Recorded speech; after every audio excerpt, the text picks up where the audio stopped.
Hey guys, in this video I'm going to show you how to write calligraphy with a brush tip pen. Calligraphy is fun to use when doing things like signs and birthday cards, and for your own pleasure as well. Learning how to do calligraphy isn't necessary for life but can make it look nicer. Before we begin, make sure you have access to a brush tip pen and a reference sheet of cursive letters. First, learn about your brush pen. In this tutorial, we will be showing a few different types of pens, but for your own practice, you should currently have a Crayola super tip marker.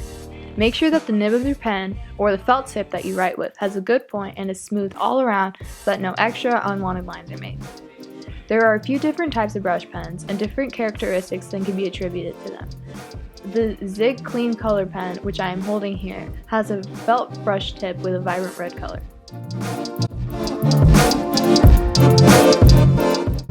When you write slowly with it, more ink is dispersed, but if you use it quickly, you can get something called a dry brush effect. This next brush is called the Tombow Dual Brush Pen, and it has a felt tip that is slightly longer and more flexible than the Crayola marker.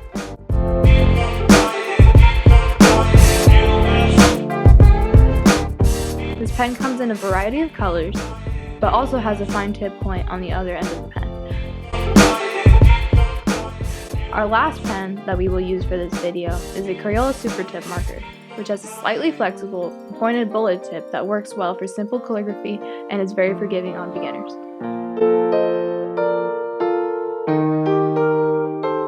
To start using your brush pen, determine its flexibility. Draw a thin line with as little pressure as you can manage, and then another using pressure that's heavy enough to make a thick line but to not hurt the nib of the pen. In calligraphy, each letter is made up of a combination of two strokes, up and down. Learning how to maneuver and control each leads to nicer looking lines in your calligraphy brush strokes. When you bring your pen up, use very little pressure and make the line thin. When you bring it down, use heavy pressure to create a thick line.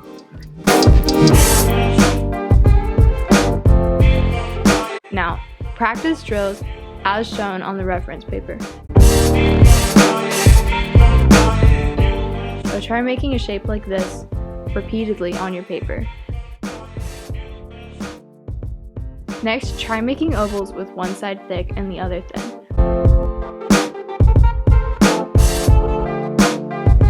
This shape is used very often in brush lettering. Use slow, steady strokes to ensure that each line has extra flair.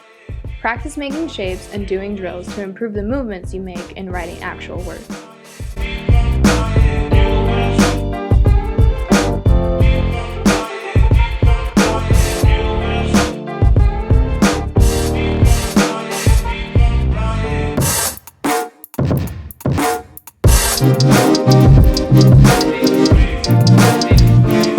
Now we can start making words. Refer to the reference sheet as to what each letter should look like, and practice each one on your paper until you feel you've gotten it down.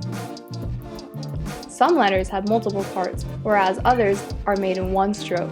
Generally, brush lettering involves adding weight to certain lines of letters originally made in plain cursive. So, if you already know cursive, it should be easier to see how each letter is made.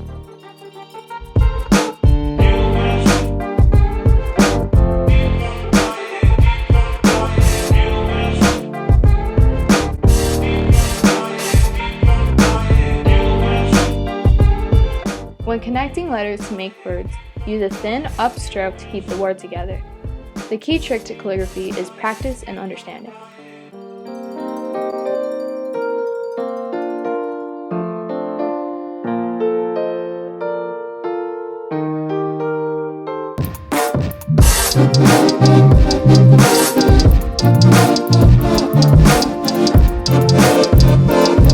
Finally, once you've written your own word or quote, you can add embellishments.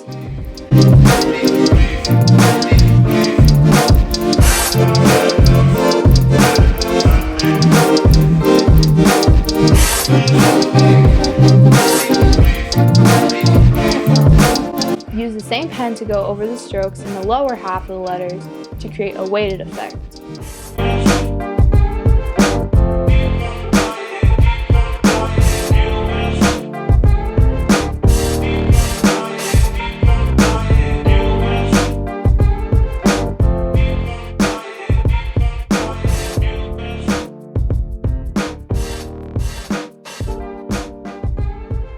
can use a white pen to add highlights to add dimension to each letter, and a darker pen to add shadow.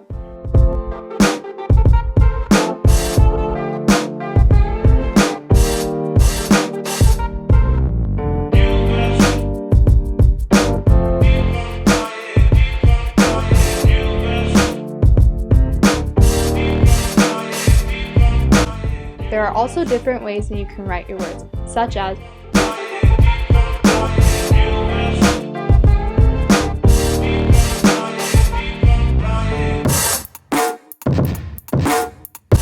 using a greater stroke with the downstroke,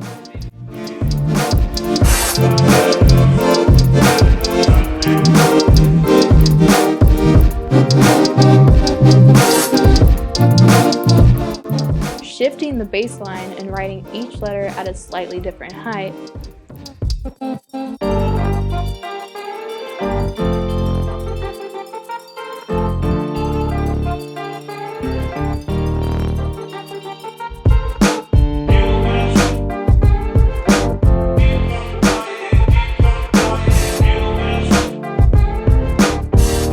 slanting each letter more drastically,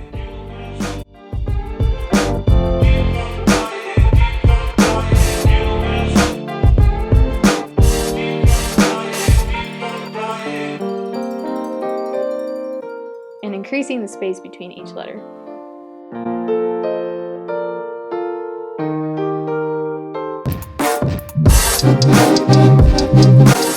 I hope you enjoyed this video and feel more confident in your calligraphy skills. Keep practicing and you'll see yourself improve immensely. Bye!